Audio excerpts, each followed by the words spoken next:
গত পরশু বিশ্বকাপ থেকে কান্না ভেজা বিদায় হয়েছে নেইমারের ব্রাজিল। গতকাল একই পরিণতি ক্রিশ্চিয়ানো রোনালদোর পর্তুগালে। আজ তো আর্জেন্টিনার খেলা আছে, লিওনেল মেসির আর্জেন্টিনা। টানা তৃতীয় দিন কি বজ্রপাত হবে? মেসির আর্জেন্টিনার বিশ্বকাপটাও কি আজকে শেষ হয়ে যাবে মিশরের বিপক্ষে রাউন্ড অফ 16-এর এই ম্যাচে?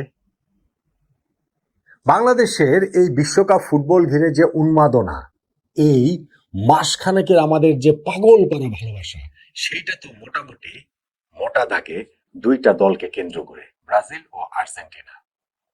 ওদিকে যেহেতু লিওনেল মেসির সঙ্গে ক্রিশ্চিয়ানো রোনালদোর একটা ব্যক্তিগত দ্বৈরথ ফুটবল বিশ্ব গত প্রায় 2 দশক ধরে দেখছে, সেই সূত্রে পর্তুগালেরও বেশ কিছু সাপোর্টার রয়েছে। এর মধ্যে গত 2 রাতে ব্রাজিল এবং পর্তুগাল এই দুইটা দলের বিদায়ের পর এখন টিকে আছে কেবল আর্জেন্টিনা, মেসির আর্জেন্টিনা। বাংলাদেশের বিশ্বকাপটাও আসলে ওই জায়গাটাতেই টিকে রয়েছে, শুধু আর্জেন্টিনার সমর্থকদের জন্য না, মোটা দাগে আমি সবার কথাই বলছি। আর্জেন্টিনারও যদি বিশ্বকাপ থেকে বিদায় হয়ে যায়, তাহলে এই ব্রাজিল, আর্জেন্টিনা, পর্তুগাল সবাই তো গলা জড়োজড়ি করে কান্নাকাটি করবেন সমর্থকরা। আর্জেন্টিনার টিকে থাকলে তারপরও টানা দ্বিতীয় বিশ্বকাপ আর্জেন্টিনা জিততে পারবে কিনা, ওই নিয়ে একটা রোমাঞ্চকর আলোচনা, টক্কর, তক্কাতক্কি সবকিছুই যেমন চলবে, খোঁচাখুচিও যেমন চলবে। সেক্ষেত্রে বিশ্বকাপটা আসলে বাংলাদেশে অ্যালাইভ থাকে। নিশ্চয়ই এরপরে ফ্রান্স, স্পেন, ইংল্যান্ড আছে, ওইসব দেশেরও সমর্থক রয়েছে, কিন্তু ওই বিশ্বকাপের আমেজটা তো আর ওই অর্থে থাকবে না। সো বাংলাদেশের বিশ্বকাপটা টিকিয়ে রাখার দায় এখন আর্জেন্টিনার। এখন বলতে পারেন আর্জেন্টিনার কি দায় পড়েছে, বাংলাদেশের জন্য না, তারা নিজেরাই নিজেদের এই বিশ্বকাপে টিকে থাকার যে মিশনটা, আজকে মিশরের বিপক্ষে এই ম্যাচটাতে লিওনেল মেসির দল সেটা করতে পারবে কি না। দেখুন, আর্জেন্টিনা এবারে বিশ্বকাপের ফিক্সারটা ভীষণ সহজ, তাদের পক্ষে পড়েছে, ভাগ্য তাদের সাথে ছিল, অন্যান্য দলগুলোর ব্যর্থতা তাদের পক্ষে এসেছে। কিন্তু সেই সহজ ফিক্সারটাতে মনে হচ্ছিল যে ঘুমিয়ে ঘুমিয়ে সেমিফাইনাল পর্যন্ত চলে যাবে। নকআউট পর্বের প্রথম ম্যাচটাতেই কিন্তু কাবো ভের্দের বিপক্ষে তারা রীতিমতো ভড়কে গিয়েছিল। আর্জেন্টিনাকে কিন্তু প্রবল চাপের মধ্যে ফেলে দিয়েছিল আফ্রিকার ছোট্ট ওই দেশটি। 90 মিনিটে তো আর্জেন্টিনা জিততেই পারেনি, এক্সট্রা টাইমে গিয়ে তাদেরকে জিতেছে। ফলে আজকে যখন আরো একটা আফ্রিকান দল মিশরের মুখোমুখি আর্জেন্টিনা হচ্ছে, তারা অন্তত পক্ষে ভাববে যে জয়টা অত সহজ হবে না। সহজ হবার কোনো কারণও নেই। আফ্রিকান দেশের বিপক্ষে আর্জেন্টিনার যে ওই রেকর্ডটা, 1990 বিশ্বকাপের প্রথম ম্যাচ ডিফেন্ডিং চ্যাম্পিয়ন হিসেবে খেলতে নেমে ক্যামেরুনের কাছে হেরে গিয়েছিল, এইটাই নিয়ে তো চর্চা হয় বেশি। কিন্তু এরপরে বিশ্বকাপে যে 8বার আফ্রিকান দেশের মুখোমুখি আর্জেন্টিনা হচ্ছে, প্রতিবার কিন্তু জিতেছে। এই বিশ্বকাপে প্রতিবার মুখোমুখি আছে, আলজেরিয়ার বিপক্ষে জিতেছে, কাবো ভের্দের বিপক্ষে জিতেছে। ফলে মিশর বিপক্ষে তো আর্জেন্টিনা জিতবে, এটাই প্রত্যাশিত। এবং এই ম্যাচটার সাব প্লটে রয়েছে লিওনেল মেসি ভার্সেস মো সালাহ, একজন ফুটবল জাদুকর, আরেকজন ফারাও কিং। লিওনেল মেসি এই বিশ্বকাপটা তো নিজের করে নিয়েছেন, একের পর এক রেকর্ড করে, আর্জেন্টিনাকেও একের পর এক ম্যাচ জিতে। ওয়ার্ল্ড কাপে যে 4টা ম্যাচ হয়েছে টানা সবগুলোতেই তিনি গোল করেছেন, গত ওয়ার্ল্ড কাপের শেষ 4টা ম্যাচে তিনি গোল করেছেন। বিশ্বকাপে টানা 8 ম্যাচে গোল করা প্রথম ফুটবলার তিনি রেকর্ড করেছেন। এবং এই বিশ্বকাপে যদি আজকে মিশরের বিপক্ষে গোল করতে পারেন, তাহলে প্রথম 5 ম্যাচে ওয়ার্ল্ড কাপে গোল করার রেকর্ডে তিনি 1958 বিশ্বকাপে ফ্রান্সের জাফতে, 1970 বিশ্বকাপে ব্রাজিলের জার্জিনহো ও পশ্চিম জার্মানির গেট মুলার, 2002 বিশ্বকাপে ব্রাজিলের রোনালদিনহো এবং 2014 বিশ্বকাপে কলম্বিয়ার হামেস রদ্রিগেজের পাশে বসবেন।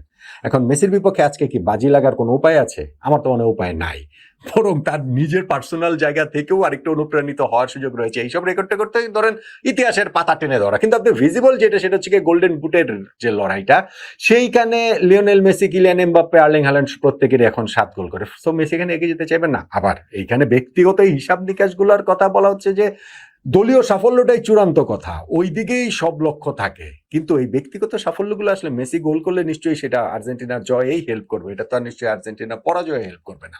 ফলে মেসির আজকের এই ম্যাচটাতে ওই রকম ভাবে জ্বলে ওঠার সেই প্রত্যাশাটা করা যায়। মো সালাহ অন দ্য আদার হ্যান্ড, তিনি হচ্ছে গিয়ে শারীরিকভাবে এখন যে খুব ভালো অবস্থায় আছেন তা না।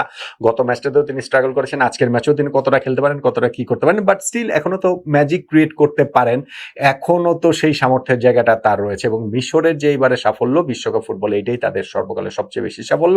নিশ্চয়ই আর্জেন্টিনার বিপক্ষে তার একটা হিউজ আপসেট ঘটানোর প্লটটাই করছে, যদিও আমি ঠিক নিশ্চিত না যে এই মিশরের আসলে সেই সামর্থ্যের জায়গাটা রয়েছে কিনা।